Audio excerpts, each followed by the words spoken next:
வீட்டில் யாராவது ஏழை வந்து நின்றால் எது சுட வச்ச சாப்பாடோ, எது அன்னைக்கு சமைச்ச சாப்பாடோ அதை கொடுத்துட்டு, எது பழைய சாப்பாடோ அதை நம்ம சாப்பிடணும்.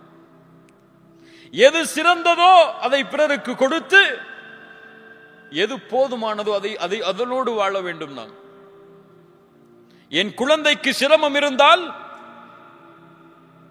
அதற்கு மேல் சிரமம் உள்ள ஒரு குழந்தை இருந்தால், என் குழந்தைக்கு நான் கொடுப்பதை விட அந்த குழந்தைக்கு கொடுத்துட்டு இந்த குழந்தைக்கு இருக்கிறத கொடுக்கணும். இவர்கள்தான் முஃமின்கள், இவர்கள்தான் முத்தகீன்கள். இரண்டாவது தன்மை வல் காதிமீனல் கைஸ், ரொம்ப முக்கியமான தன்மை, எல்லா பிரச்சனைக்கும் காரணமான தன்மை, எல்லாத்தையும் இருக்கக்கூடிய தன்மை. என்ன தன்மை? வல் காதிமீனல் கைஸ், கோபங்களை அவர்கள் விழுங்குவார்கள். முத்தகீன்கள் யார்? கோபங்களை விழுங்குவார்கள். என்ன அர்த்தம்? கோபப்பட மாட்டார்கள். கோபப்படாமல் இருந்தால் எது கிடைக்கும்? எது கிடைக்கும்? பிபி ஏறாவது கொஞ்ச நாள் வாழலாம்னு கிடையாது, மெடிக்கல் செக்கப் போக வேணாம் கிடையாது. கோபத்தை அடக்கினால் சொர்க்கம். ரசூலுல்லாஹி ஸல்லல்லாஹு அலைஹி வஸல்லம் இடத்தில் ஒரு நபி தோழர் கேட்கிறார், யா ரசூலல்லாஹ், ஒரு அமலை சொல்லுங்கள், அந்த அமல் என்னை சொர்க்கத்தில் அழைத்து செல்ல வேண்டும். லா தக்தப் வலக்கல் ஜன்னah, கோபப்படாதே, உனக்கு சொர்க்கம் உண்டு. உஇத்தத் லில் முத்தகீன், அந்த சொர்க்கம் அவர்களுக்காகத்தான் தயாரிக்கப்பட்டிருக்கிறது. அவர்கள் யார்? கோபத்தை விழுங்குவார்கள். ரசூலுல்லாஹி ஸல்லல்லாஹு அலைஹி வஸல்லம் சொன்னார்கள், ரொம்ப அழகான ஹதீஸ், யார் ஒருவர் கோபத்தை கட்டுப்படுத்துகிறாரோ, அதை வெளிப்படுத்துவதற்கு தகுதி இருந்தும், வெளிப்படுத்த முடியும் என்ற நிலைமை இருந்தும், யார் கோபத்தை கட்டுப்படுத்துகிறாரோ, அல்லாஹ் ரப்புல் ஆலமீன் நாளை மறுமையில் படைப்புகளுக்கு முன்னால் அவரை அழைத்து சொல்லுவான், ஹூரிலின் பெண்ணில் எந்த பெண் உனக்கு தேவையோ எடுத்து செல் என்று. உங்க மனைவி உங்களை கோபப்படுத்துறாங்கன்னு சொன்னா, அந்த கோபத்தை விழுங்குங்கள், அல்லாஹ் இந்த பெண்ணை விட சிறந்த பெண்ணை மறுமையில் தருவான் என்று. ஹூர்லின் உண்டுன்னு சொல்லி அமைதியா இருந்துடணும். இல்ல மாஷா அல்லாஹ். கண்ணியத்துக்குரியவர்களே, வல் காதிமீனல் கைஸ் என்றால் என்ன? கோபத்தை விழுங்குவதென்றால் என்ன? கோபத்தை அடக்குவதற்கும் விழுங்குவதற்கும் என்ன வித்தியாசம்? என்ன வித்தியாசம்?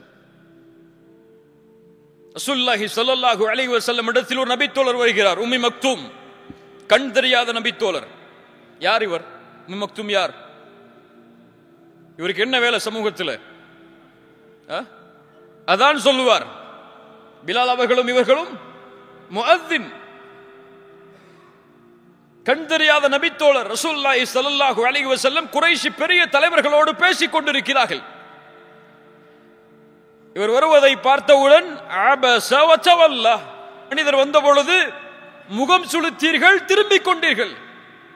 அபஸ என்றால் அரபி மொழியில் முகம் சுளித்தல் என்றால் உபூஸ். இந்த கோவப்பட்ட அந்த நெத்தியில 2 கோடு வரும்ல, நெத்தியை சுருக்கணும், இந்த கோடுக்கு தான் உபூஸ்னு சொல்லுவாங்க அரபியில. அந்த நிலைமையில் முகம் சுளித்தார். அபஸ வ தவல்லா, அவ்வளவுதான் செஞ்சாங்க ரசூலுல்லாஹ். ஆனா உம்மி மக்தூமுக்கு தெரியுமா ரலியல்லாஹு அன்ஹு ரசூலுல்லாஹ் இப்படி செஞ்சது? தெரியுமா? தெரியுமா? முடியாது, தெரியாது. யாருக்கு தெரியும்? இப்ப கோபப்படும் போது உணர வேண்டும், இந்த கோபத்தை அல்லாஹ் பார்க்கிறான், அவனுக்கு தெரியும். அவனுக்கு இது பிடிக்காது. கோபப்படுபவர்களை அல்லாஹ் ஒருபோதும் நேசிக்க மாட்டான். அறிஞர் சொன்னார், அல்லாஹ்வுடைய கோபத்தை அடையக்கூடிய காரியங்களில் மிக முக்கியமான காரியம் கோபம். கோபம் அடைவதற்கு அல்லாஹ் அந்த உரிமையை கொடுக்கவே இல்லை யாருக்கும். நாம் யார் நமக்கு சமமான படைப்புகள் மீது கோபப்படுவதற்கு? நீ இந்த படைப்பை படைத்தவனா? இந்த படைப்பிற்கு உரிமையாளனா? முடியாது. வல் காதிமீனல் கைஸ் என்றால் கோபத்தை விழுங்கிக் கொள்வார்கள்.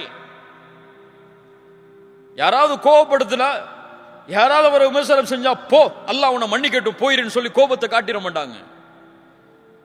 கோபத்தை விழுங்குவார்கள் என்றால் யாராவது கோபப்படுத்தினால் இவன் சிரிப்பான், அடக்கிக் கொள்வான் உள்ளேயே, அது வெளிப்படையாக வரும் சிரிப்பாக. ஜஸாக்கல்லாஹு கைர், இனிமே நான் திருத்திக்கிறேன் போயிடுவார். அவர்கள் தான் கோபத்தை அடக்குபவர்கள். வல் காதிமீன் அல் கைத், அல்லாஹ் ரப்புல் ஆலமீன் கூறுகிறான், முஃமின்கள் யார், சொர்க்கவாதிகள் யார்? வல்லதீன யஜ்தனிபூன கபாயிரல் இஸ்ம் வல் ஃபவாஹிஷ் வ இதா மா கதிபு ஹும் யக்ஃபிரூன். என்ன ஒரு குவாலிட்டி! அவர்கள் யார்? கோபம் அடைந்தால் மன்னித்து விடுவார்கள். கோபம் வந்தால் கட்டுப்படுத்துவார்கள் என்றெல்லாம் இந்த வசனத்தில் சொல்லல. அவர்கள் கோபப்பட்டால் யார் கோபத்தை ஏற்படுத்தினார்களோ அவர்களை மன்னிப்பார்கள்.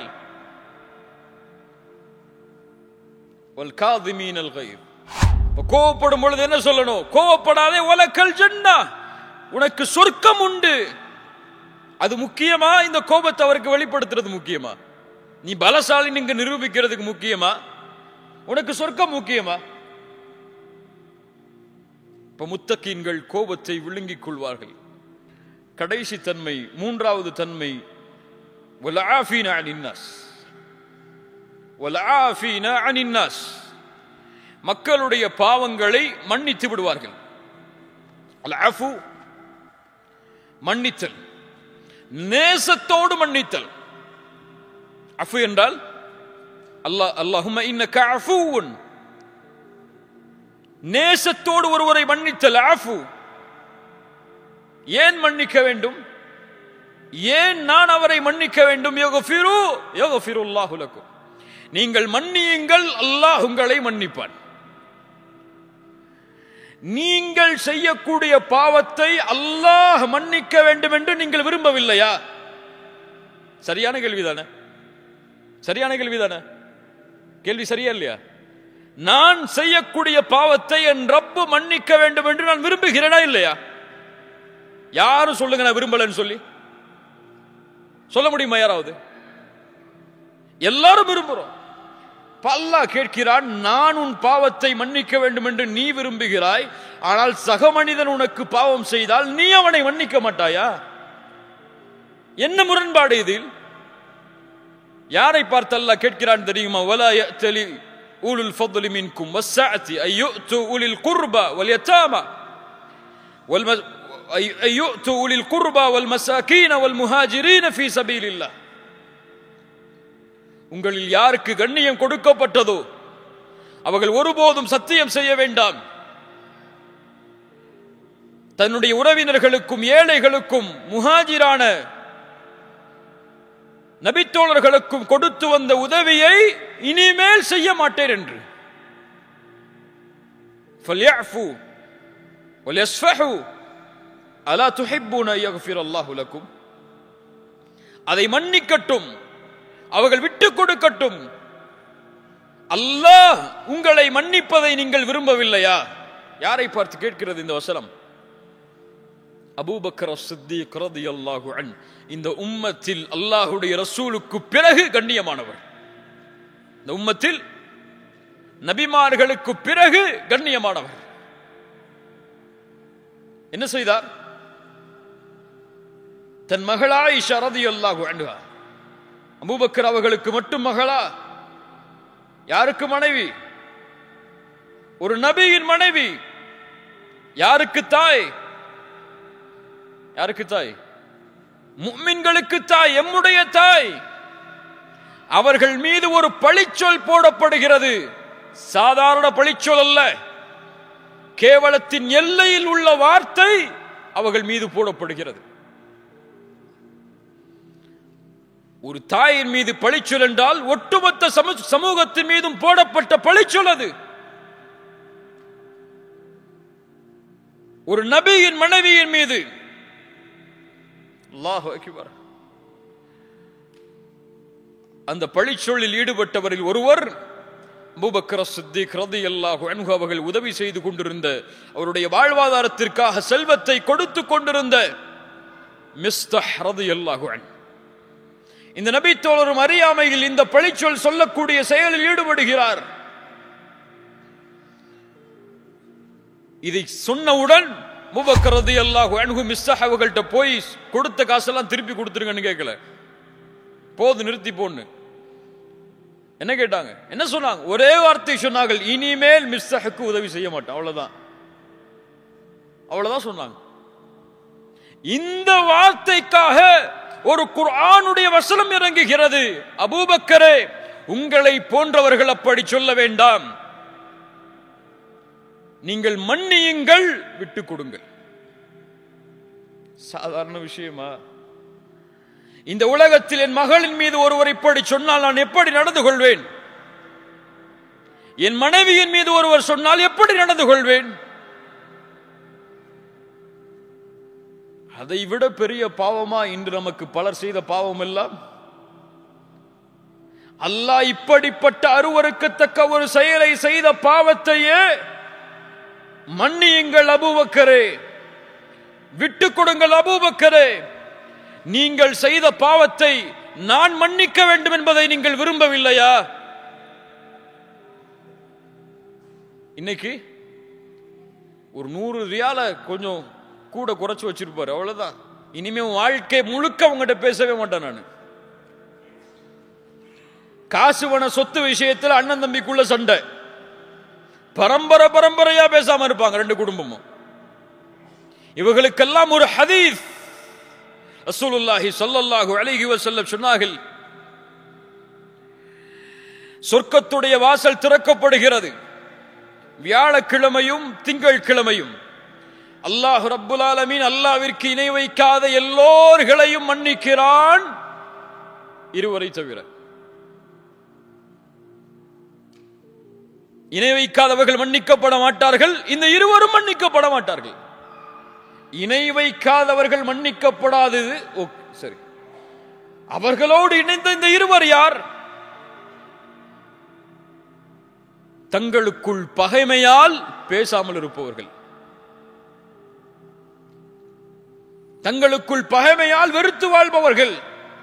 அல்லாஹ் கூறுவான், இவர்கள் எப்போது சமாதானம் ஆகிறார்களோ அதுவரை அவர்களை விட்டு விடுங்கள். அல்லாஹ் மன்னிக்கப்பட்டான். இந்த தன்மையோடு நீங்கள் வாழ்ந்து தொழுது என்ன பலன்? இந்த தன்மையோடு வாழ்ந்து சுன்னாவை கடைபிடித்து என்ன பலன்? உங்களை விட சிறந்தவர்கள் அப்போது சுன்னாவை கடைபிடிக்காதவர்கள். அப்படியே இல்லையா? முஸ்லிம் சமூகத்துடைய பெரும் முசீபா இது. யாரால அவரை பத்தி பேசிட்டாங்களா, முடிஞ்சு போச்சு. யாரால அவரை பத்தி விமர்சனம் செஞ்சிட்டாங்களா, முடிஞ்சு போச்சு. யாரையாவது அவருக்கு முன்னாடி குரலை உயர்த்திட்டாங்களா, முடிஞ்சு போச்சு. எத்துணை பிள்ளைகள் பெற்றோர்களோடு, எத்துணை பெற்றோர்கள் பிள்ளைகளோடு, எத்துணை உறவுகள் அடுத்த உறவுகளோடு. இதுவரை இங்க வந்திருக்கக்கூடிய எத்தனை பேர்ட்ட இந்த தன்மை இருக்கும்? நம்ம குடும்பத்தில் எத்தனை பேர்ட்ட இதுவரைக்கும் பேசாம இருப்போம்?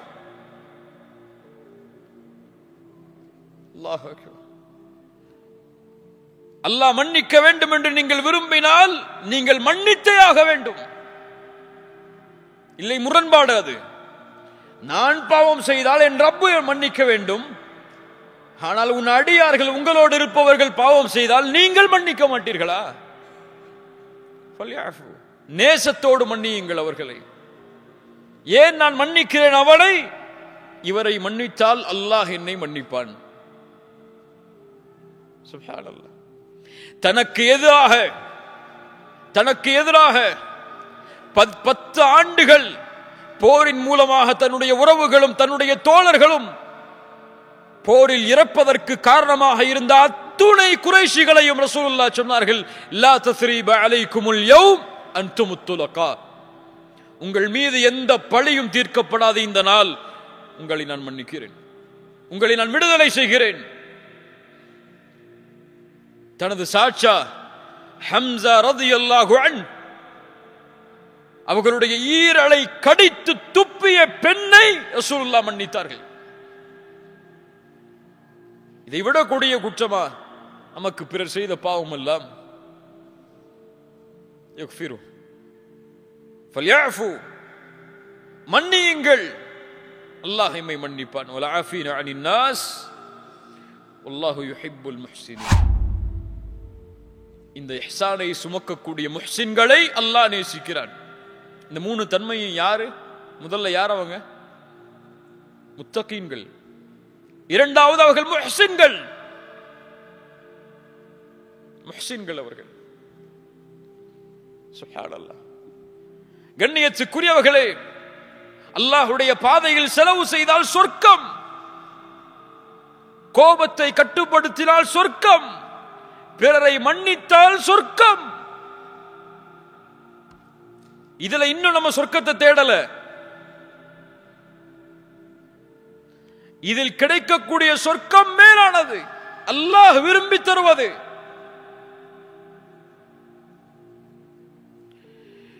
முஹ்சின்கள் யார்? அவர்களுக்கு என்ன அல்லாஹ் கொடுப்பான்? லில்லதீன அஹ்ஸனுல் ஹுஸ்னா வ ஜியாதா. யார் இஹ்சானை சுமக்கிறார்களோ அவர்களுக்கு ஹுஸ்னாவும் அதை விட அதிகரிப்பும் கிடைக்கும். ஹுஸ்னா என்றால் என்ன? சொர்க்கம். அது இஹ்சானை சுமப்பவர்களுக்கு முதலில் கிடைக்கக்கூடிய கூலி சொர்க்கம். இரண்டாவது ஜியாதா. ஜியாதா என்றால் அல்லாஹுவை பார்ப்பது, அல்லாஹுவை பார்ப்பது. வல்லாஹு யுஹிப்புல் முஹ்சினீன். இந்த 3 தன்மைகளையும் சுமக்கக்கூடிய அந்த முஹ்சின்களை அல்லாஹ் நேசிக்கிறான். நீங்கள் கோபத்தை கட்டுப்படுத்தினால் உங்களுடைய கூலி இன்ஷா அல்லாஹ் நாளை மறுமையில் அல்லாஹுவை பார்ப்பீர்கள். அது வேணாமா? இப்ப கோபப்படுங்க. நீங்கள் பிறரை மன்னித்தால் நாளை மறுமையில் அல்லாஹுவை நீங்கள் சந்திக்கலாம். இந்த எண்ணம் உங்களிடத்தில் இருந்தால் நீங்கள் அல்லாஹுவை சந்திப்பதை விரும்புவது என்ன? அல்லாஹ் உங்களை சந்திப்பதை விரும்புகிறான். மன் அஹப்ப லிகா அல்லாஹ் அஹப்ப அல்லாஹு லிகாஅஹு. ஒருவர் அல்லாஹுவை சந்திக்க விரும்பினால் அவரை சந்திக்க வேண்டும் என்றும் அல்லாஹ் விரும்புகிறான்.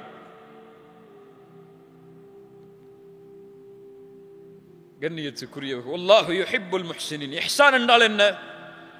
பல விளக்கங்கள் இஹ்சானுக்கு கொடுக்கப்பட்டாலும் மிக அழகிய ஒரு விளக்கத்தில் ஒன்று, இஹ்சான் என்றால், இஹ்சானோடு நடந்து கொள்ளுங்கள் என்றால், அல்லாஹ் எப்படி உங்களோடு நடந்து கொள்ள வேண்டும் என்று நீங்கள் விரும்புகிறீர்களோ அப்படி நீங்கள் படைப்புகளோடு நடந்து கொள்ளுதல். இதான் இஹ்சான். பல விளக்கங்கள் இருக்கலாம். அல்லாஹ் எப்படி உங்களோடு நடந்து கொள்ள வேண்டும் என்று நீங்கள் விரும்புகிறீர்களோ அப்படி நீங்கள் பிறரோடு நடந்து கொள்ளுதல். அதான் இந்த தீன். ஒட்டுமொத்த தீனும் இதைத்தான் சொல்லுகிறது. நீ படைப்புகளோடு இருக்கக்கூடிய உறவை சீர்படுத்தாமல் ஒருபோதும் அல்லாஹ்வுடைய உறவை சீர்படுத்த முடியாது. ஹதீஸை கவனியுங்கள். யார் தன் சகோதரனின் தேவையில் பங்கு கொள்கிறானோ அல்லாஹ் அவனுடைய தேவையில் பங்கு கொள்வான். யார் ஒரு சகோதர முஸ்லிமின் சிரமத்தை நீக்குகிறானோ அல்லாஹ் அவனுடைய சிரமத்தை நீக்குவான். யார் பூமியில் உள்ளவர்களுக்கு இரக்கம் காட்டுகிறார்களோ வானத்தில் உள்ள அல்லாஹ் அவர்கள் மீது இரக்கம் காட்டுவான். யார் செலவு செய்கிறார்களோ அவர்களுக்கு அல்லாஹ் செலவு செய்வான்.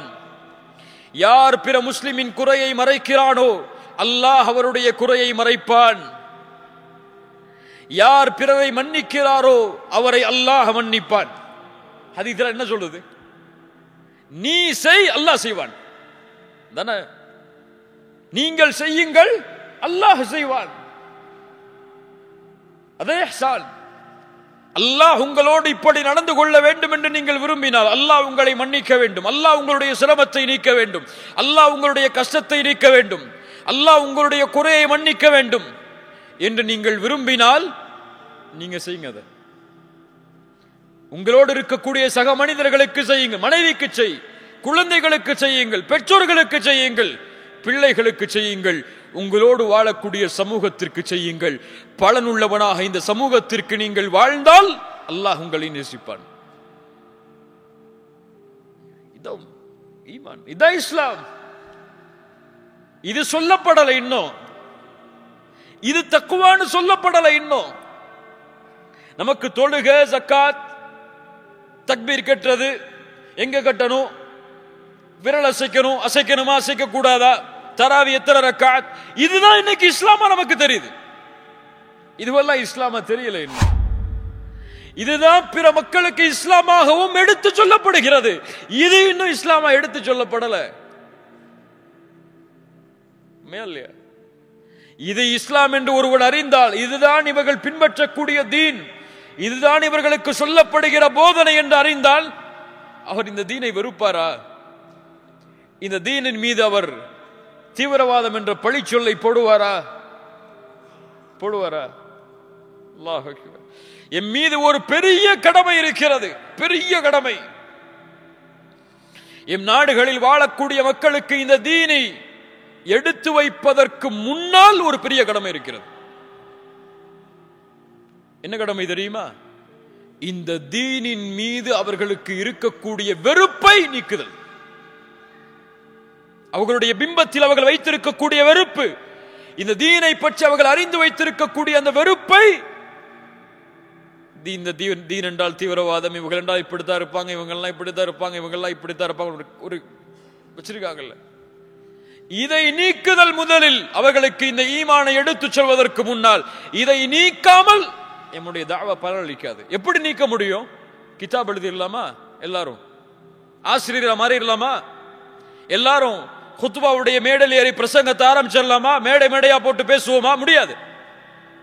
எத்துணை புத்தகம் எழுதினாலும், எத்துணை மேடை பேச்சுக்கள் வளர்ந்தாலும், எத்துணை அழைப்பாளர்கள் உருவானாலும் முடியாது. இந்த வெறுப்பை நீக்க வேண்டும் என்றால் இதை வாழ்வில் செயல்படுத்தக்கூடிய சமூகமாக அவர்களுக்கு முன்னால் வாழ்ந்து காட்டணும். அப்பதான் முடியும். சஹாபாக்கள் வாழ்ந்து காட்டினார்கள். உலகம் அவர்களை நேசித்தது. அவர்கள் கொண்டிருக்கக்கூடிய இந்த தீனின் மீதும் அந்த நேசம் பாய்ந்தது. ஈமானை நோக்கி வந்தார்கள். அல்லாஹ் எமக்கு புரியக்கூடிய ஆற்றலை தருவானாக. கடைசியாக அல்லாஹ் இந்த குர்ஆனுடைய வசனத்தை முடிக்கிறான். வல்லதீன இதா ஃபஅலு ஃபாஹிஷத்தன் அவ் ظلموا انفسهم ذكروا الله. இந்த முத்தகீன்கள் யார்? ஒரு மானக்கேடான, ஒரு அசிங்கமான காரியத்தை செய்துவிட்டால், செய்வார்கள், அவர்கள் மனிதர்கள் தானே, ஒருவேளை செய்துவிட்டால் அல்லாஹ்வை நினைப்பார்கள், அல்லாஹ்விடத்தில் தங்களுடைய பாவங்களுக்காக மன்னிப்பை தேடுவார்கள். وَمَن يَغْفِرُ الذُّنُوبَ إِلَّا اللَّهُ. அல்லாஹ்வை தவிர அவர்களுடைய பாவங்களை யார் மன்னிக்க முடியும்? ஆனால் இந்த மன்னிப்பிற்கு பிறகு அவர்கள் ஒருபோதும் அந்த பாவத்தில் தொடர்ச்சியாக நிலைக்க மாட்டார்கள். அல்லாஹ் அவர்களுக்கு சொர்க்கத்தை தயாரித்து வைத்திருக்கிறான்.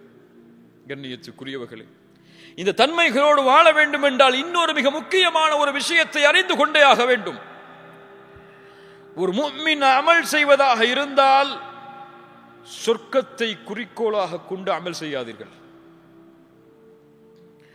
நரகத்திலிருந்து பாதுகாப்பு கிடைக்க வேண்டும் என்பதற்காக மட்டும் அதை நோக்கமாக கொண்டு அமல் செய்யாதீர்கள். ஒரு முஃமின் தன்னை எண்ணிக்கொள்வான், சொர்க்கம் அல்லாஹ்விடத்தில் எனக்கு கொடுக்கப்படவில்லை என்றாலும், நரகத்திலிருந்து சொர்க்கம் படைக்கப்படவில்லை என்றாலும், நரகமே படைக்கப்படவில்லை என்றாலும், நான் ஒருபோதும் என் ரப்புக்கு நான் மாறு செய்ய மாட்டேன். எனக்கு தேவை அவனுடைய முஹப்பா. உமர் இப்னுல் கத்தாப் ரலியல்லாஹு அன்ஹு, சுஹைப் அர்-ரூமி ரலியல்லாஹு அன்ஹு அவர்களை பற்றி சொல்லுவார்கள், இவர் யார் தெரியுமா? இவர் சொர்க்கம் படைக்கப்படவில்லை என்றாலும், நரகம் படைக்கப்படவில்லை என்றாலும் ஒருபோதும் இவர் அல்லாஹ்விற்கு மாறு செய்ய மாட்டார்.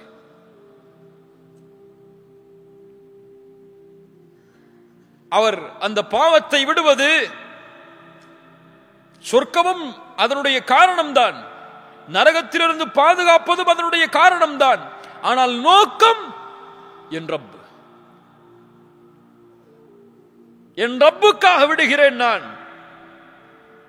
அவனுடைய முஹப்பத் எனக்கு வேண்டும், அதனால் இதை செய்கிறேன். நான் அவன் எனக்கு தேவை, அவனை தவிர எதுவும் எனக்கு தேவையில்லை. என்னை படைத்தவன், எனக்கு உரிமையாளன், அவனுடைய முஹப்பத்திற்காக இதை செய்கிறேன். அவர்கள்தான் முஹ்சின்கள். அவர்கள்தான் அல்லதீன யுன்ஃபிகூன ஃபிஸ் ஸர்ராஇ வத்-தர்ரா. சிரமமான நேரத்திலும் கஷ்டமான நேரத்திலும் அல்லாஹ்வுடைய பாதையில் செலவு செய்வார். கண்ணியத்துக்குரியவர்களே, இந்த சமூகத்துடைய ஏழைகளுடைய கணக்கு இன்னும் நமக்கு தெரியாது.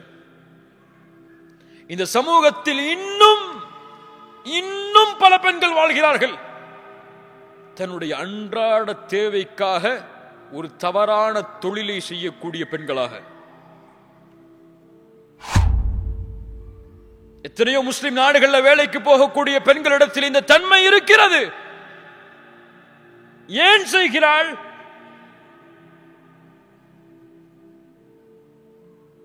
எத்துணை குழந்தைகள் நோயில் கஷ்டப்பட்டு அவர்களுக்கு அந்த நோயை நீக்குவதற்கு வழியை இது சமூகம் ஏற்படுத்தி கொடுக்காத காரணத்தால்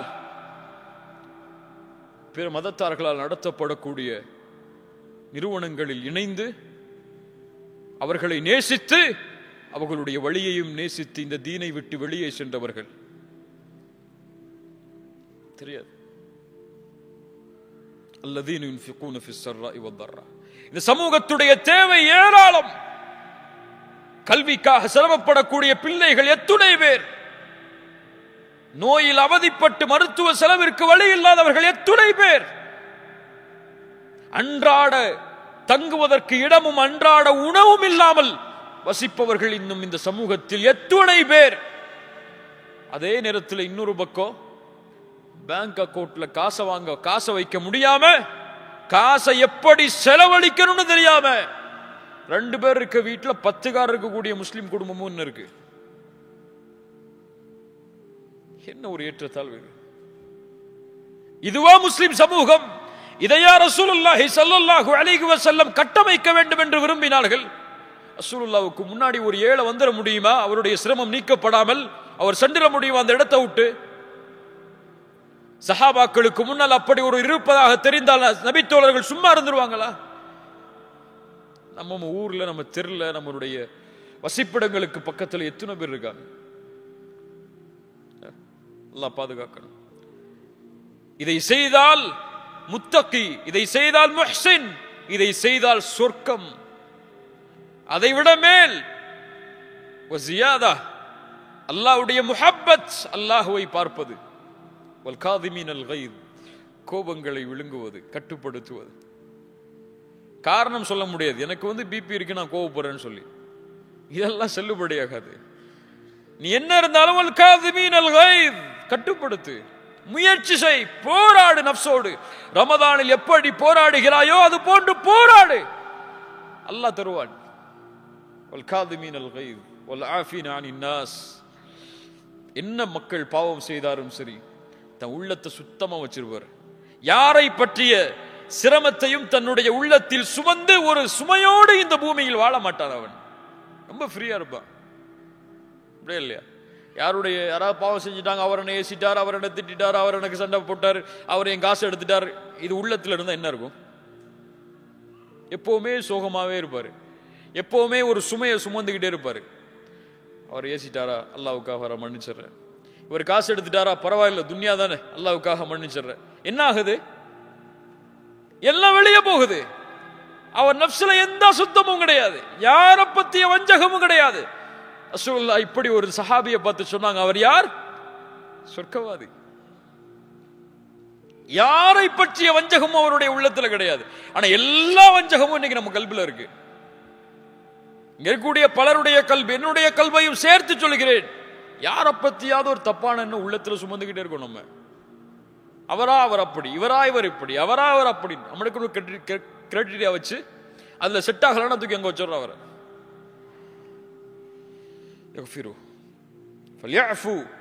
அல்லாஹ் எம்மை மன்னிப்பான். கண்ணியத்துக்குரியவர்களே, அல்லாஹ் ரப்புல் ஆலமீன் இது போன்ற தன்மைகளை நம்முடைய வாழ்வில் செயல்படுத்துவதற்கு அல்லாஹ் அருள் செய்வானாக. பிறருடைய சிரமத்தை நீக்கினால் அல்லாஹ் எம்முடைய சிரமத்தை நீக்குவான். எம்முடைய கோபத்தை கட்டுப்படுத்தினால் அல்லாஹ் எம் மீது இரக்கம் காட்டுவான். பிறரை நாம் மன்னித்தால் அல்லாஹ் எம்மை மன்னிப்பான். அல்லாஹ்விற்காக பாவத்தை துறந்து அல்லாஹ் என்னை பார்த்து கொண்டிருக்கிறான் சதா நேரமும் என்ற எண்ணத்தை கொண்டிருந்தால் அல்லாஹ் இந்த பூமியிலும் மறுமையிலும் சிறந்த வாழ்வை எமக்கு ஏற்படுத்துவான். அவர்களுடைய வாழ்வுதான் தக்குவாவை சுமப்பவர்கள் வாழக்கூடிய வாழ்வு, அல்லாஹ் நேசித்த வாழ்வும் அதுதான். அல்லாஹ் ரப்புல் ஆலமீன் இப்படிப்பட்ட வாழ்க்கையை எம்முடைய வாழ்வில் வாழக்கூடிய வாய்ப்பை அல்லாஹ் எனக்கும் உங்களுக்கும் தருவானாக.